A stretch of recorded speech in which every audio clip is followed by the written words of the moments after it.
Let's remind ourselves what coordinates are.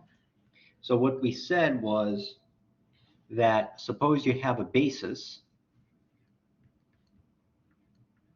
So this is a basis of vectors. So this over here is a basis. And because it's a basis, if you're given any x,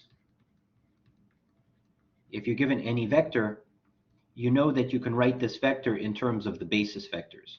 So you can write it as some combination involving the basis vectors.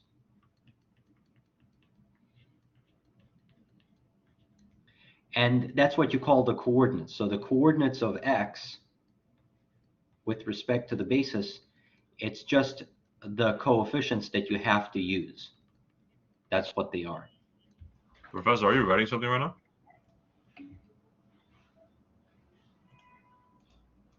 Okay, let me reload it. Okay. Yeah, let me reload it again. Is it visible now? Yeah, we can see it now. Okay, so B over here is a basis. This is a basis of vectors. And because it's a basis of vectors, it means that any vector, let's say x, is expressible as a sum of these basis vectors. And the coefficients that you have to use, they're called the coordinates. So this is what we call the coordinates. This is what we call the coordinates of x with respect to the basis b. And so if you have a basis, then you can calculate the coordinates of any vector with respect to that basis. Now, the standard basis, of course,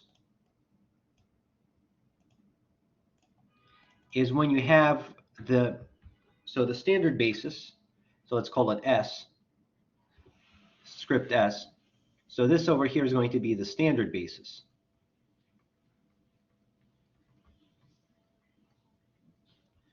So this is our standard basis.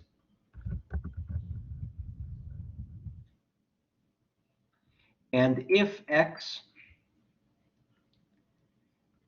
is the vector, let's say x1, x2, well, maybe it will make more sense to call it this, a1, a2, up to an, then the way you write x in terms of the standard basis is like this.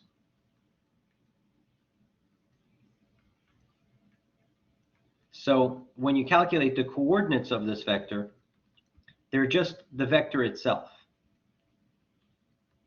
So then the coordinates of x with respect to the standard basis, it's just the number, it's just those numbers, which is the vector itself.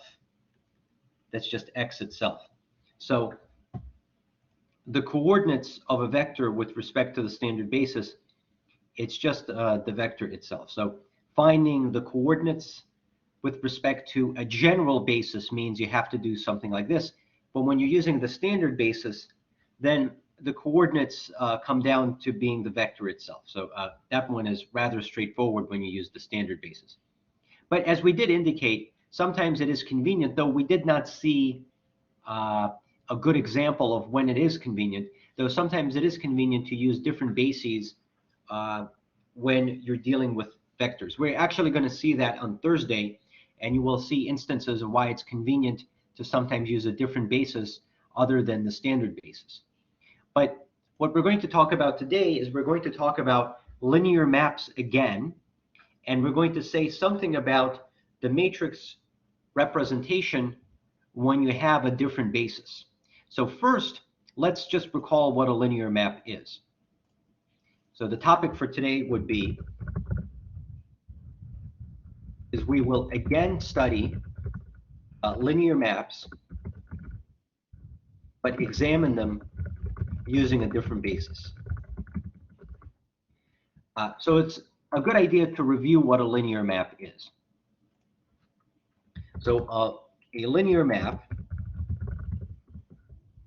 is a function, and let's say for simplicity, it's a function from Rn to itself. It could go into Rm, but maybe for simplicity, let's just keep the input and output set to be the same thing.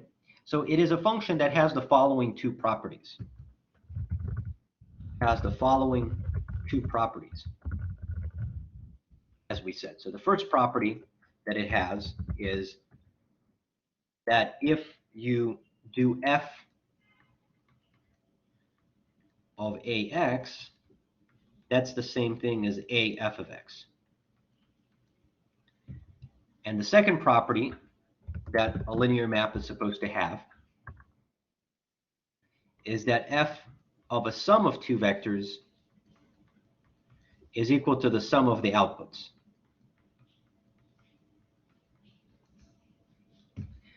And this is what we call the abstract definition.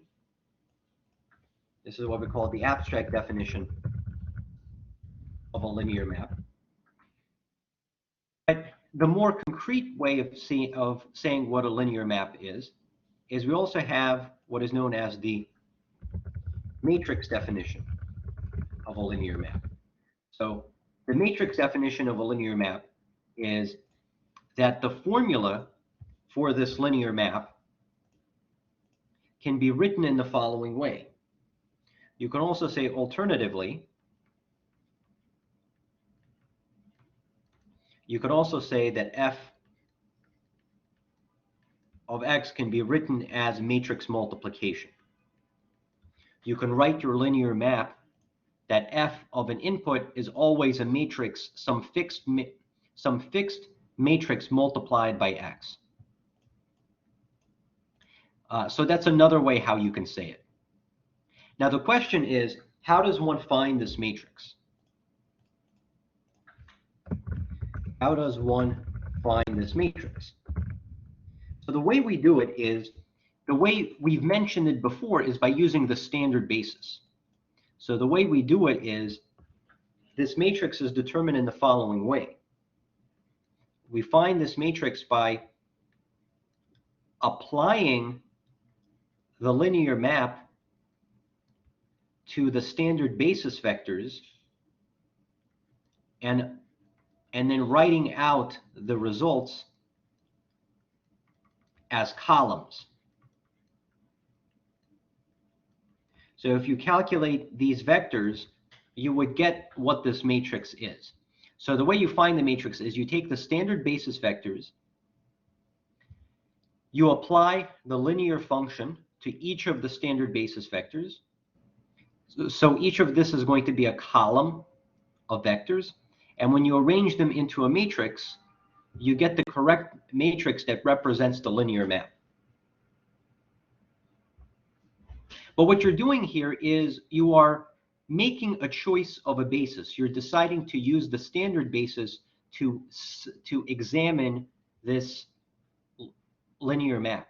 More generally, you can do all of this with an arbitrary basis. So let's mention how that works. So more generally, we can represent a linear map using a matrix by instead using a different choice of basis. Because you can see here, we're basically using the standard basis and we are applying the linear map to each of the basis vectors and seeing where they go. So more generally, suppose we have an arbitrary basis. So we have a basis over here. Let's say this is the name of our basis vectors.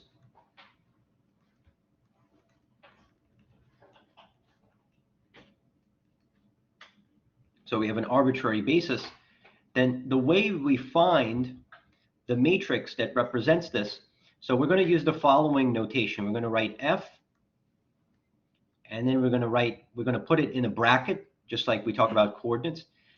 And we're going to put the subscript b over here. And what this will mean is, so in words, what this would mean is this is the matrix. This is the matrix that represents the linear map,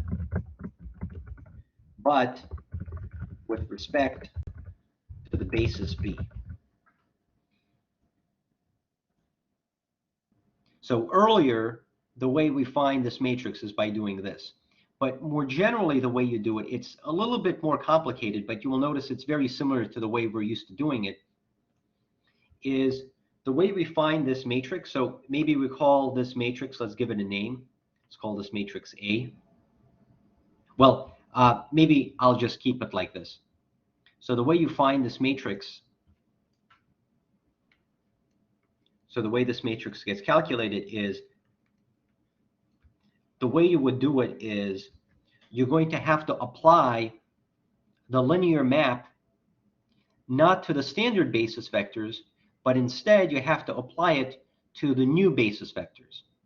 So you have to apply f to e1, f to e2, and so forth. So you're going to do f applied to x1,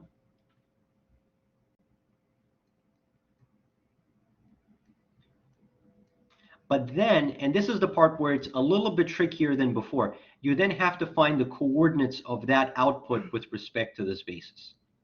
Like here, you do not have to do that. There's no need to do that because the coordinates of a vector with respect to the standard basis is just itself. So there's no need to do that. But more generally, after you get the output vector, you then have to calculate its coordinates with respect to the basis because you need a vector of numbers to use. So that's going to be the first column. And then your second column, that's going to be your second column. And then your second column is going to be f applied to x2, like so, and so on. And then you do that for column by column for each one. And when you do that, you would get your matrix representation of the linear map. And before we do an example, I want to show you what this matrix is actually doing. So this matrix is telling you what the linear map is doing to a vector. Like over here, in the way we are used to doing, we're saying that once you find this matrix, you can calculate f of an f applied to a vector by just doing matrix multiplication. The way it's going to work more generally is instead it's going to look like this. So once we determine this matrix that represents the linear map, then here's what we can say, that if you want to calculate, you want to be able to say f of x is equal to the matrix. In this case, we're writing it like this, times x, like so. But that's not exactly how it's going to look like. I mean, that's what we have over here. F of x is equal to ax. More generally, it's going to look a little bit different. The way it's going to look more generally is that if you calculate the coordinates of f of x, so if you calculate the coordinates of that, that's going to be the same thing as the matrix that represents the linear map multiplied by the coordinates of x. So that's the way the formula changes. But other than that, it remains the same. That this matrix representation is telling you exactly what the linear map is doing to a vector, but in terms of coordinates of the vector. So if you have a vector and you want to determine what the linear map is doing to that vector, you're going to get an answer in terms of coordinates. So the coordinates of the output would be equal to the coordinates of the input multiplied by the matrix that you found. So let's actually do an example that illustrates how this works. And you will notice it's very similar how it is before. It's just a little bit more general. We have to understand that everything is now written in terms of coordinates, which is really what's going on over here as well. But because we're using the standard basis, the coordinates of a vector, it's just a vector itself. So that's the reason why it looks a little bit simpler over here. So let's do a rather simple example that illustrates how this works. As you will see that notationally this looks complicated because there's like a lot of brackets and bars going around. But the idea behind this is rather simple to understand. So let's suppose we're working in R3 and we're going to pick the following basis. So we're going to have a basis, so it's going to consist of 3 vectors because we are in 3-dimensional space. And the 3 vectors we're going to use will be the vector 0, 1, 1. X2 is going to be the vector 1, 0, 1. And X3 is going to be the vector 1, 1, 0. And we need a linear map. So we're going to have a linear map over here from R3 to R3. And so we need to give a formula for this linear map. So we have to say what it does to an input. Let's suppose the input is A, B, C. So then it does this. So let's make something simple up. Let's suppose it's A plus B, A plus C, and just C. Okay, so that's a linear mapping. And we want to find the matrix that represents this linear map with respect to this basis. So the problem here would be this. So let us calculate the matrix that represents F, so the linear map, with respect to this new basis. So here's the way you do it. You will have to apply the linear map to each of the basis vectors. So as you can see, you have to take F and you have to apply it to each of the basis vectors. F applied to X1, F applied to X2, and so forth. So let's apply F with respect, let's apply F to X1. So F applied to our first basis vector, X1, is equal to F of, so the vector is 0, 1, 1. And in this example that we're doing, this is the linear map. Now, I should say that as we're doing this example does not actually illustrate what's the benefit of using a different basis. This example is simply done for the sake of illustrating how this works. And on Thursday, we'll actually do an interesting example where by choosing a clever basis, finding the matrix will be rather simple. And using any other basis, it will come out to be a lot more complicated. But for this example, we're just doing something that illustrates how this calculation actually works so that we understand it, so that when we use it again on Thursday, it would make sense. So the way we find the matrix that represents the linear map is we have to apply the linear map, which is given by this function, to each of the 3. So we start with X1. So X1 is the vector 0, 1, 1. So F applied to 0, 1, 1, it would be, so the way it works, you have to add the first 2. Then you have to add, so it would be this. So it would be 1. It would be 1. And there would be 1.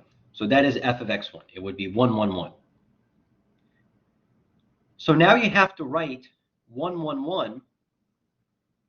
You see, you have to express this vector in terms of the basis vectors.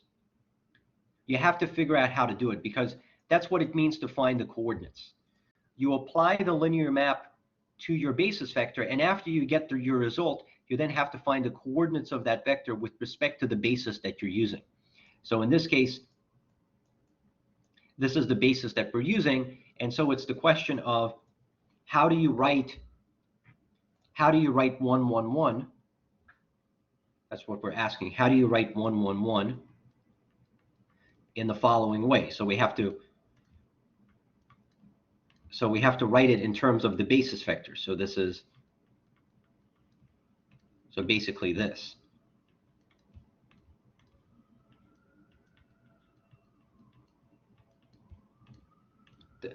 these coefficients are going to be your coordinates.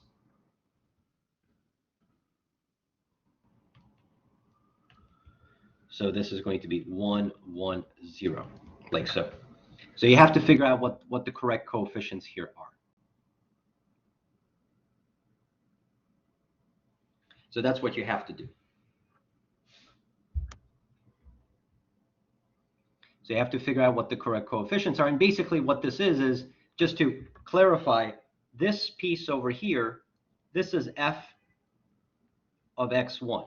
That's the output vector applied to the first basis vector. And this is x1. This is x2.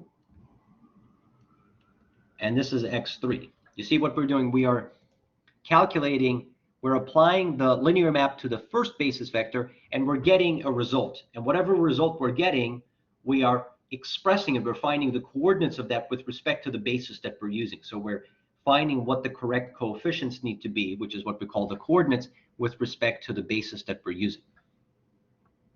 Now, the easy way to do it is you could set up systems of linear equations and all of that, but the easy way to do it is, let me just show you how you can easily do this on Mathematica. We all know how to do this by hand, but it's just tedious.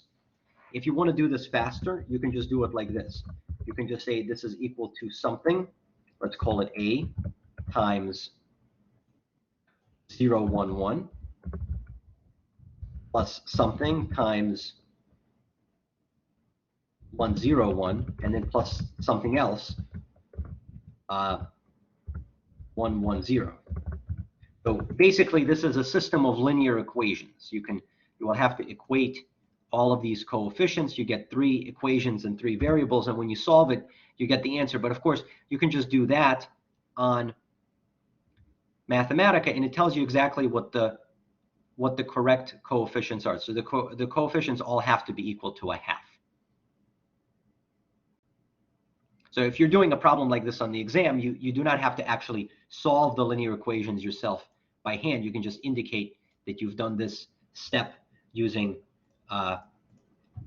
Mathematica. So all of these coefficients are therefore equal to 1/2. So that means we can just fill these in. These are all equal to 1/2. So this is 1/2, 1/2, 1/2.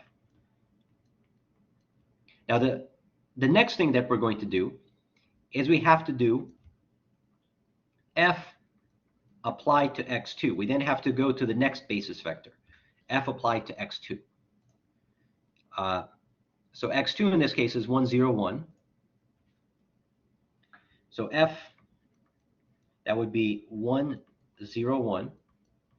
And in this case, the output would be a plus b, which in this case is 1, a plus c, which in this case is 2, and just c, which is 1. So this is what would happen if we were to apply f to 1, 0, 1.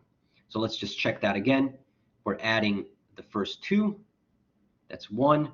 We're then adding the first and last one, so that's 1 plus 1, which is 2. And then c stays as c, so that's that. And what we want to do is we want to express, just like before, we want to write 1, 2, 1 in terms of the original basis vectors that we're using. We have to find the correct coefficients.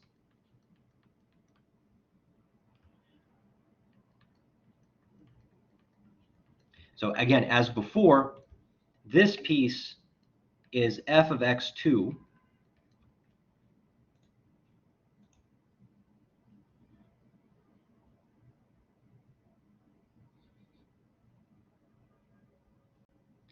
So that piece is f of x2.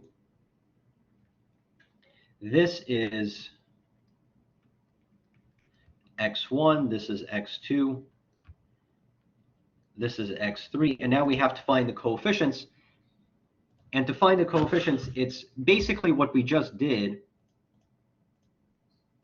but I mean it's the same kind of problem, but in this case, the vector that we're expressing in terms of the basis vectors is the vector 1, 2, 1.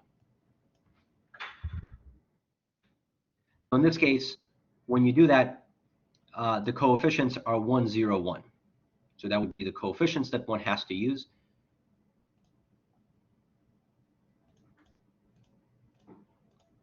So this time the coefficients are going to be 1, 0, 1, like so. And now finally, we apply it to the third basis vector. And you again see, this is a rather straightforward calculation. It's just tedious to do because you have to do this to each basis vector. And then every basis vector, you have to solve a system of equations. So you're basically solving a 3x3 system of equations, and you're doing it 3 times in a row. So it's a very straightforward calculation. It's just tedious to work through. So you have f of x3. In this case, is going to be f of 1, 1, 0, which is going to be equal to, if we look at the way the linear map is defined, it is the sum of the first two. So that's going to be equal to 2. Then it's a plus c, which in this case is 1, and then it's just c by itself. And now the way we find the coordinates, we have to take 2, 1, 0, and we have to write it in terms of 0, 1, 1 plus 1, 0, 1 and plus 1, 1, 0. We have to find the coordinates, and it's the same setup as before, but this time it's f of x3. This over here is f, so this is x1. This over here is x2. This over here is x3. And the coefficients, I'm just going to tell you what it is without even switching the screen here, but I'll just do it on Mathematica.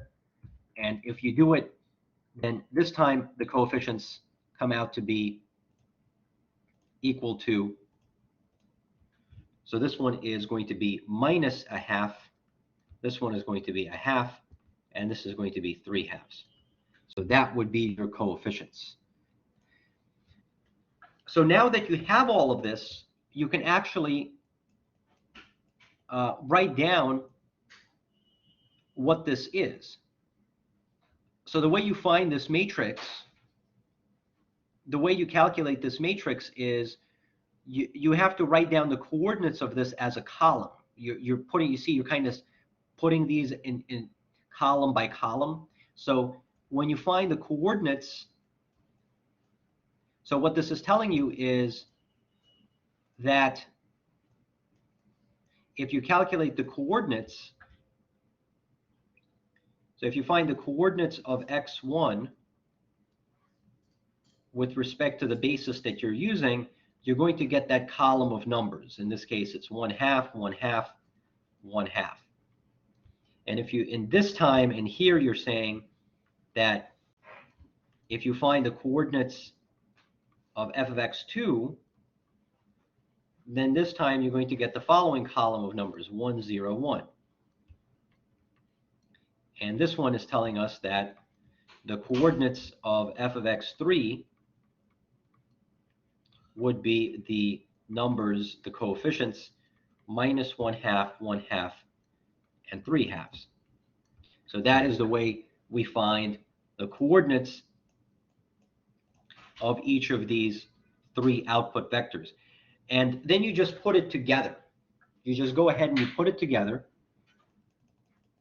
And so you can therefore say, so when you put all of this together, you're saying that the matrix that represents the linear map, but not with respect to the standard basis, but with respect to this new basis, is you're simply putting all of these into columns. That's what you're doing. You're doing it like this. So that would be the matrix that represents this linear map. That's what it is. Okay, that's the way it comes from. And by the way, basically what this matrix is, you can actually read this matrix off from the numbers that you see. You can see this is a half. This over here is a half, and a half. There it is. But it's not, you will notice that because you're writing it as a column, you're writing these as columns, technically this matrix that you're getting, it's really the transpose of the matrix of numbers that you see over here. That's just the way it comes out, because here you're writing it across by rows, but when you put it into the matrix, you kind of write this as a column. So that's why it kind of gets flipped the other way around. But you can see that the numbers in the matrix is coming from here. So that's how this works in an example. So in general, you can say this. Let's actually make this comment about this in general. So let me go back over here. Just want to make a comment about this. Let me get rid of all of this. So I'm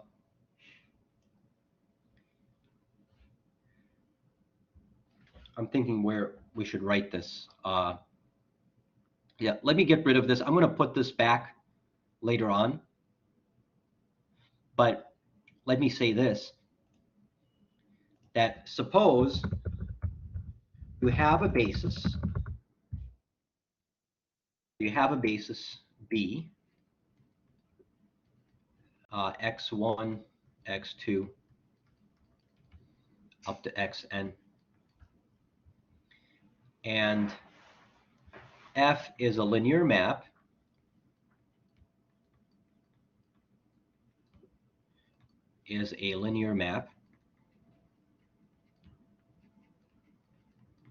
and A is the matrix that represents the linear map with respect to the basis, which we just found in this example. So this would be the matrix that represents the linear map. So suppose you find that matrix that represents the linear map. Then we can say the following. And we have the following relationship. Then we have the following relationship between the numbers in matrix A and the basis vectors. And this is the relationship that we have. What we're saying is that if you take a vector xi and you apply to it the linear map, you can express it in terms of, it's going to go like this. It's going to be A, j, comma, I, xj, and it's the sum, j going from 1 to n. That's what we're saying. You see, if you apply f to a basis vector, some basis vector, let's suppose xi, it is expressible in terms of the other basis vectors xj. But then the matrix that you have to use, it gets written not as, you see, it's not written as I comma j, it's written as j comma I, which has to do with the fact that it has like this transpose relationship that's going on over here. Like for instance, if you look at this over here, f of x1 is written this way. It's x1, x2, x3, but the numbers that are going out of the matrix, it's really in the transpose order. It's really, you can see it's a half, it's going like this, not across, but like that. And f of x2 is expressible in terms of the, you see, it's expressible in terms of the basis vectors, but the numbers that you're using, they really are written in a transpose type of an order. So more generally, what you're saying is, if you want to really summarize what you're saying, is if A represents your matrix that represents the linear map, then F applied to xi would be equal to AJI. You see, kind of, I mean, if you want, you can write it like this. You can also write it like this. You can write it that it's A transpose of I comma j. You can also write it like that if you want to, but I'll just keep it the way it was written. So it's AJ comma I multiplied by xj. So that is the way you express a vector in terms of the basis vector, and the coefficients that you have to use tell you the matrix that represents your linear map. So that's the way this works. Now, now that we understand this, I want to just mention another point that we were saying about this.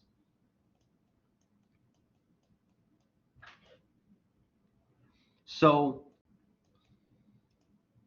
let me zoom out a little bit. Maybe write it like down here. This is just some general fact.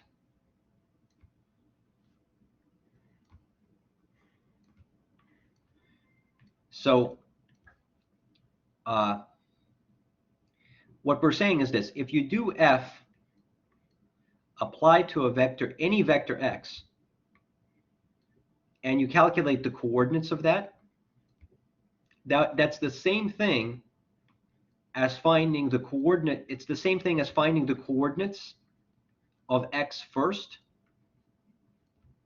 and then multiplying it by the matrix that represents the linear map. So if you say it in words, I think it's a lot simpler. So the coordinates of the output vector is equal to matrix multiplication of the matrix that represents the linear map equal to, let me just say it like this, it's the product of the matrix representation with the coordinates of the input vector.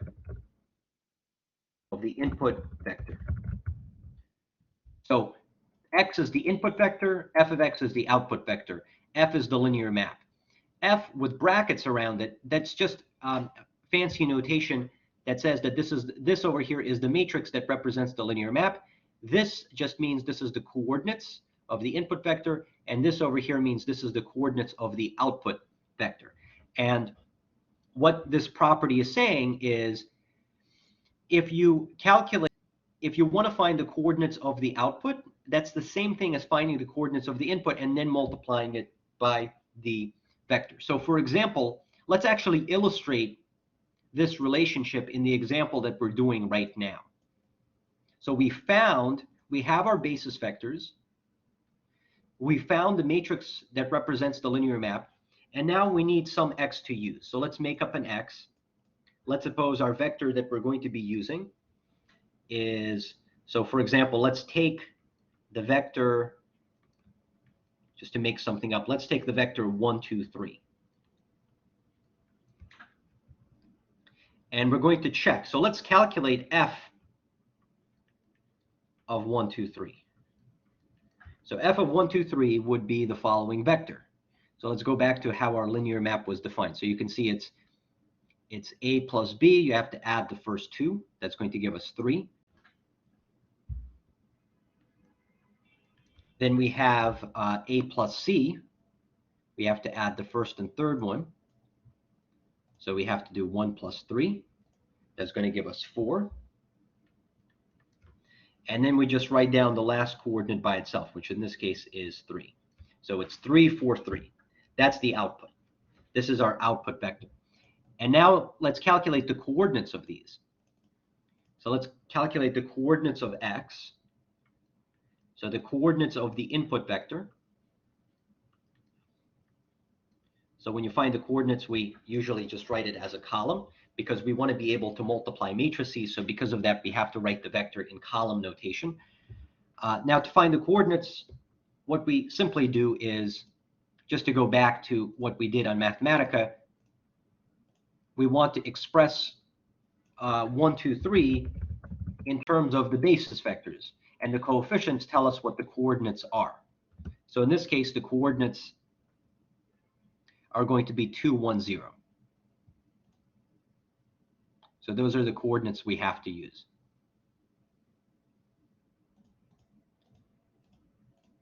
So the coordinates here are 2, 1, 0.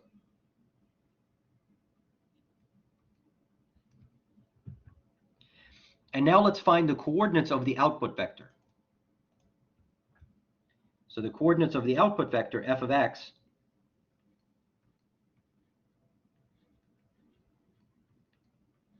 let's find what those coordinates are. So we really just have to find we have to express 3, 4, 3 in terms of these basis vectors. So let's see what those coordinates are. So we have to express 3, 4, 3 in terms of these basis vectors, and the coordinates now are 2, 1, 2.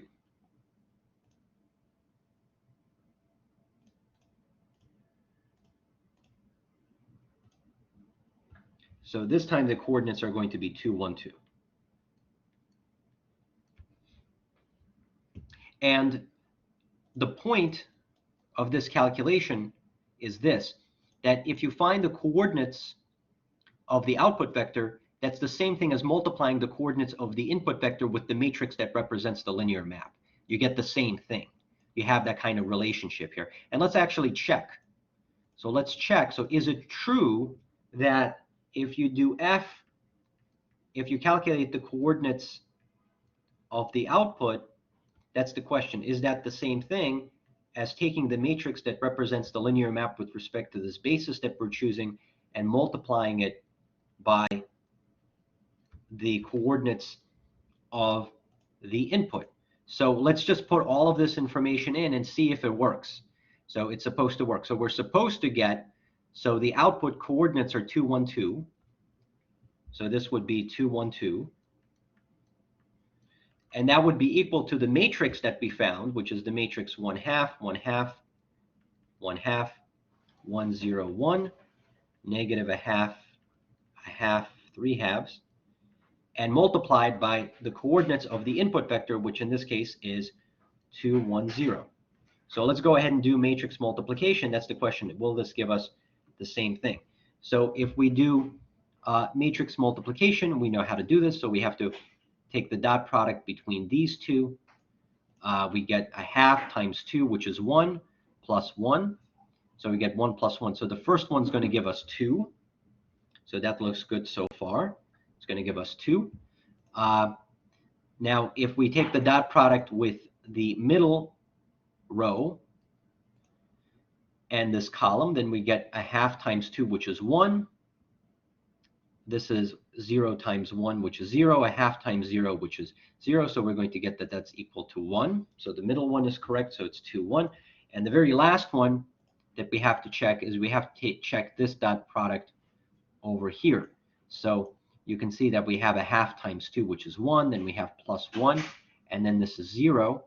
So we again get that this is equal to 2. So we get the 2, 1, 2 is equal to 2, 1, 2. And you can see that it works. So the whole point here is that what this matrix is doing, once you find this matrix, it is telling you that the result of the output vector is always given by matrix multiplication. But it's done on the level of coordinates.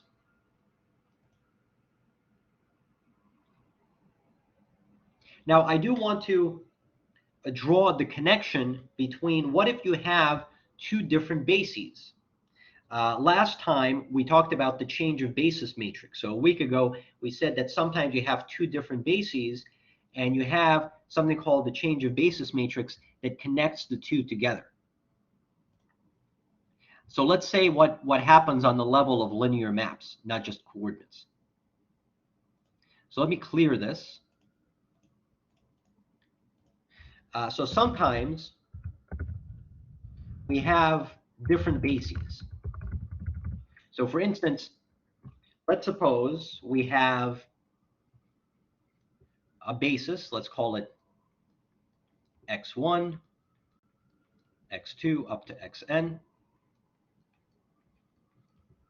You want to think of this as the old basis. And then you have another basis, let's call it b prime. Let's call it y1, y2 up to yn. Think of this as the new basis.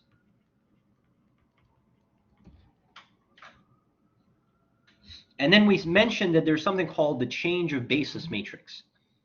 So M, so the change of basis matrix, if you want to go from the old basis to the new basis, this is the way you write it. So the way you find the change of basis matrix is, one way to do it is, so there's two ways to do it. One way to do it is you can just take, so you take your first basis vector. So it has to be the old basis because you're going from the old basis to the new basis. So you have to take the old basis vector, in this case it's x1, and you have to calculate the coordinates of that with respect to the new basis b prime. That's going to be your first column, and then your second column is going to be, so this is x2. You can, this is going to be x2 prime, and so on. So it's very similar to how you find the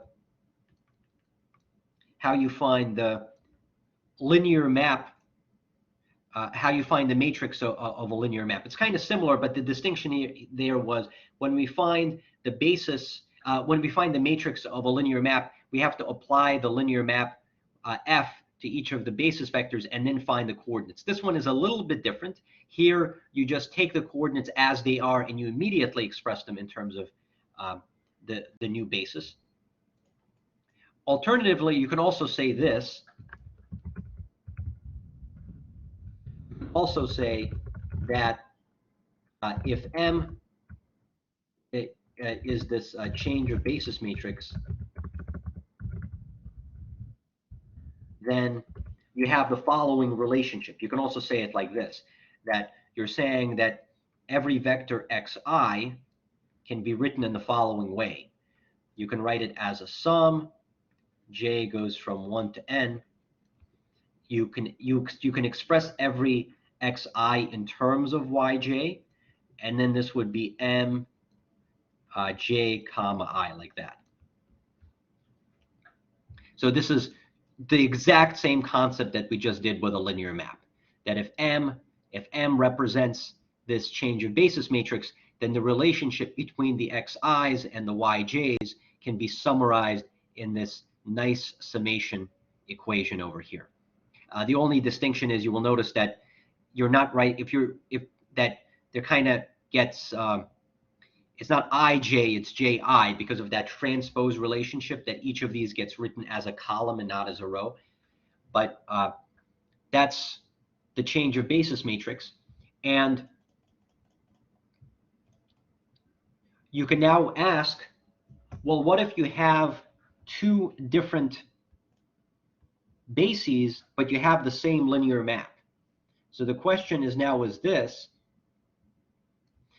and let's suppose that, say, F is a linear map. So we have a linear map from Rn to Rn is a linear map.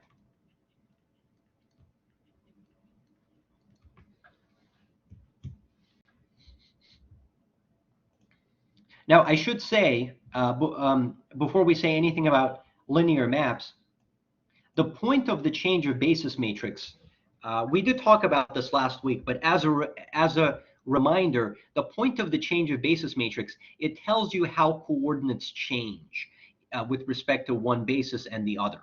So for instance, if you have some vector x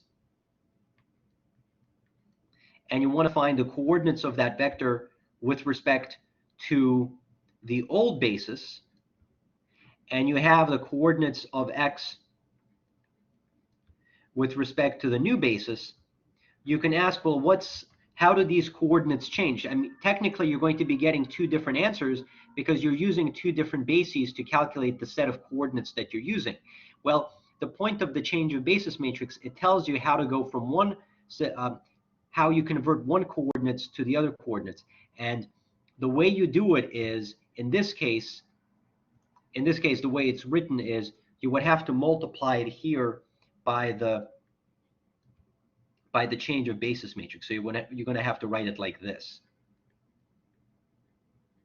And as we indicated, the way you sort of memorize this is the ones that are right next to each other, like basically cancel away. And then you're left with b prime, which is right there. So that's kind of like the justification for why you write the arrow backwards, the reason why you write it from b to b prime as opposed to writing it from b forward arrow to b prime. That's just the way the notation works out. That's the reason why we write it in this backwards arrow notation. But once you have the mnemonic, this is the way it works. That's the relationship between the old set of coordinates of x and the new set of coordinates of x. Now, with the linear map, we can ask, well, what would be the relationship? It is reasonable to ask,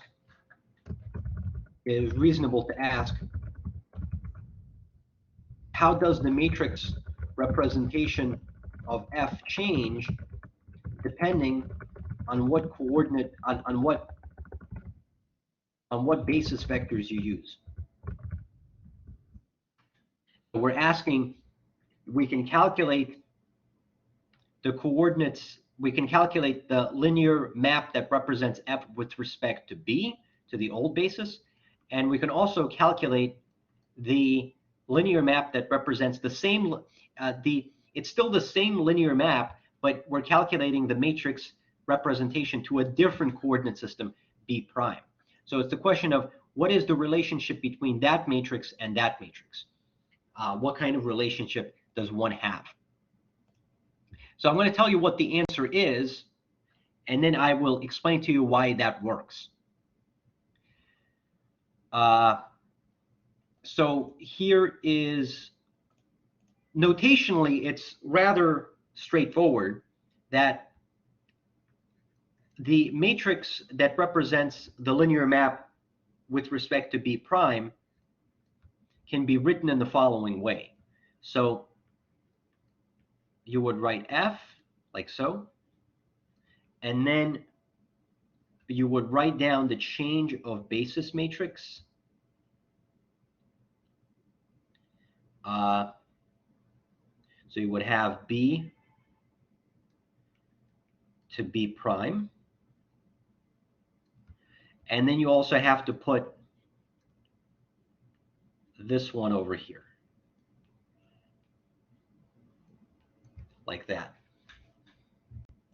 So this one, there's two matrix multiplications taking place, one on the left and one on the right. And notationally, what you're saying is that the ones that are right next to each other, they sort of go away, and you're just left with a b prime. So that's the correct relationship. This is the way you memorize it, if you have to memorize it. Fortunately, on this exam, it is an open book exam during the online portion, so you can just look things up if you need to. But if you have to memorize it, you can see the change of basis matrix. The fact that it's written backwards like this suggests that the cancellation is taking place, and you're just left with the b primes at the end. You're just left with b prime at the end. But this is the correct relationship. And by the way, you see this one is b prime goes to b, and this one is is b goes to b prime. This one is b prime goes to b. So you can write it. You can interchange these two, but then you have to use the inverse. You can also write it like this. So sometimes when you look it up in books, it would be written in this way. It would be written that b prime is equal to f b. Here you would have your change of basis matrix from b to b prime. And then here you would have the exact same change of basis matrix from b to b prime. But here you then have to use the inverse because you can see the arrow gets reversed. So that's the way you would write it.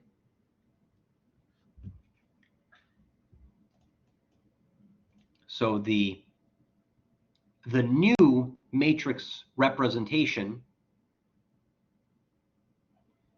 is equal to, I mean, if you want to say it in words, you would say the new matrix for the linear map is equal to M, which is the change of basis matrix, multiplied by the old matrix for the linear map, multiplied by M inverse, where M is the change of basis matrix. That's what it's saying. So the new matrix is M times the old matrix times M inverse. So that is the relationship between these two matrices. So let me give you a derivation of why this is the correct formula. And then we'll finish on that. And on Thursday, we'll do 2 illustrative examples that will make you appreciate how finding an appropriate basis to examine your linear map makes problems a lot simpler. But it makes sense to just mention the general theory of how these matrices are calculated and the relationships between them before we do any examples that will make you appreciate the reason for using different bases. So let's just derive this relationship and we'll finish on that.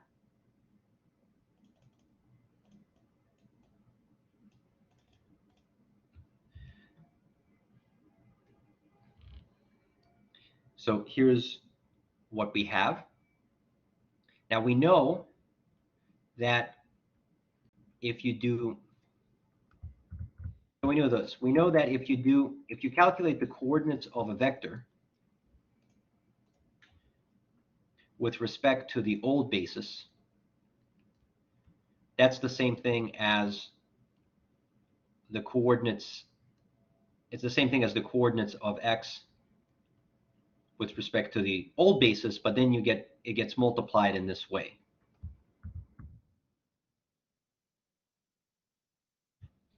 Okay, so we also know that if you do f of x, if you find the coordinates of f of x with respect to b, that's the same thing as the matrix that represents b multiplied by the coordinates of x. We also know that if you do f of x with respect to b prime, that will give you f, the matrix with respect to b prime, and the coordinates multiplied by the coordinates with respect to b prime. So now that we have this, we're going to substitute what we know. So you can see over here we have x prime, xb prime, and we said that xb prime is equal to this. So we can therefore say that this can be replaced with m b prime b x. Okay, so we're just sort of copying and pasting. We just copy and paste exactly that, what we have up here. Now, what do we do with this one? Well, what we do with this one, it's basically the exact same formula, but instead, you see, instead of x, you have f of x. Just pretend that instead of x, you had f of x. So you have f of x is equal to m b prime to b, and then you have f of x over here. So this one can be replaced by m like this.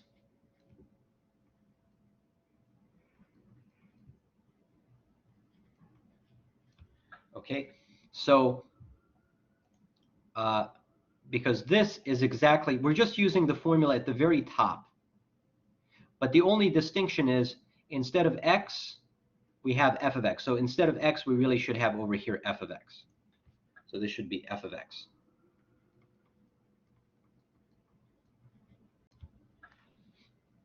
And now the very last step here is this one is equal to this. So we're just going to copy and paste that in there. Just going to replace f of xb by this.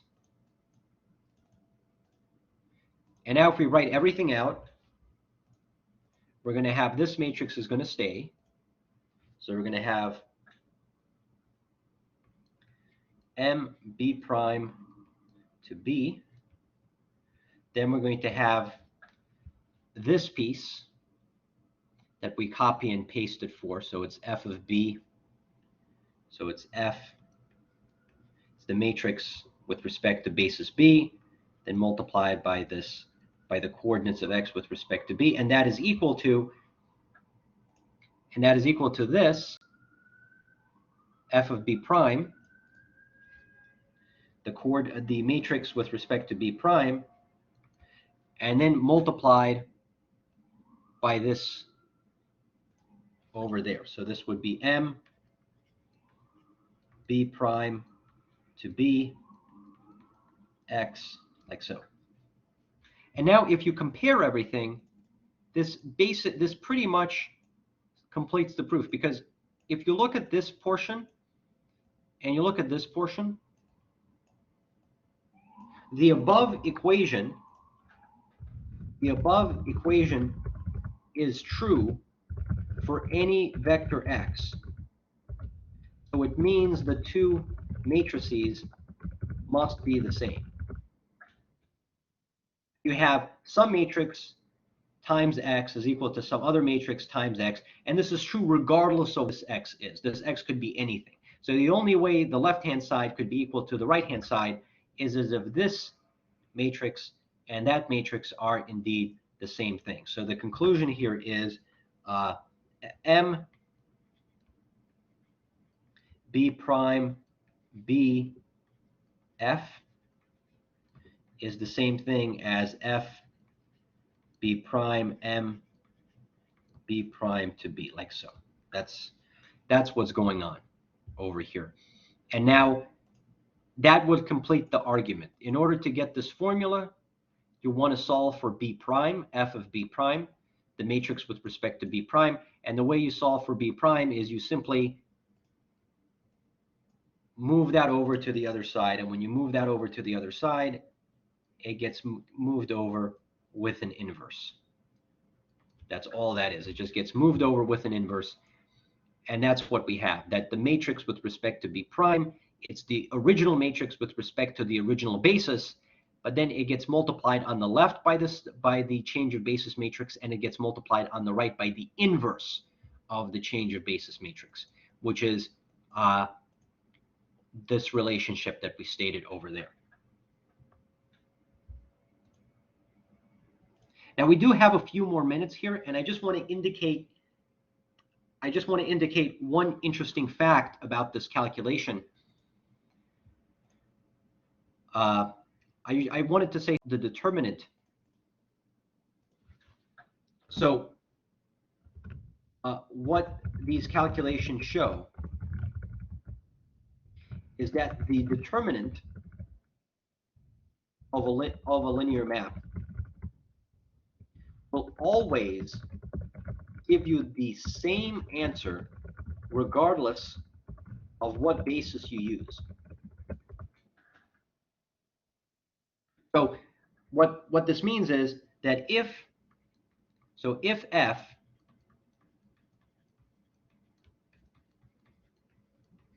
is a linear map, and you calculate if you calculate the matrix that represents the linear map with respect to one basis, and then you calculate the matrix that represents the linear map with respect to another basis, even though these may be different, their determinants must be the same they must be equal. The determinants of these two must be equal. That regardless of what basis you use, the determinant will always calculate to be the same thing regardless. And the reason for this is because let's actually write out what this is equal to. If you were to write out what this is equal to, this would be equal to the determinant of, using the previous formula, it would be the change of basis matrix, let's just call it M, multiplied by F of the original matrix, so F with respect to B, multiplied by M inverse. So that's what you get. So this matrix with respect to B prime, it's the original matrix with respect to B, but then it gets multiplied on the left by the change of basis matrix, and it gets multiplied on the right by the inverse of the change of basis matrix. Now look what happens when you take the determinant of this. When you take the determinant of this, you get that this is equal to the determinant of M, then you have the determinant of f of with respect to B, and then times the determinant of M inverse, which is really the determinant of M inverse, because the determinant of the inverse matrix is the inverse of the determinant. And now when it's written like this, you can see that you have cancellation taking place, that this cancels away with that. And you get the same answer. You get that the determinant of the linear map, that the determinant of the linear map with respect to a new basis is the same thing as calculating the determinant of the linear map to any other basis. That's what we mean. The determinant calculation will always give you the same answer regardless of what basis you use, because, and the deep reason for this, so the deep explanation for this, I mean, you can see algebraically.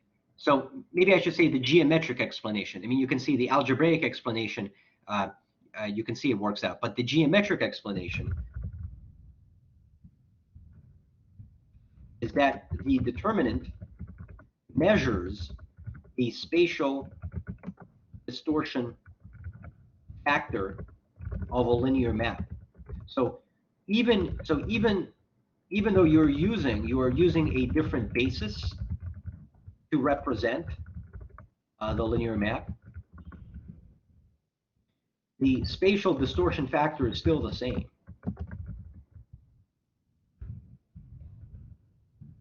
Because you're using a different set of coordinates to express what is going on, but at the end, you're still using the same linear map. It just looks different. The reason why you get two different matrices is because you're just using two different sets of coordinates to express what the linear map is doing. But at the end, it's still the same linear map. And since the determinant simply calculates the spatial distortion factor, you always get the same answer regardless of what basis you pick.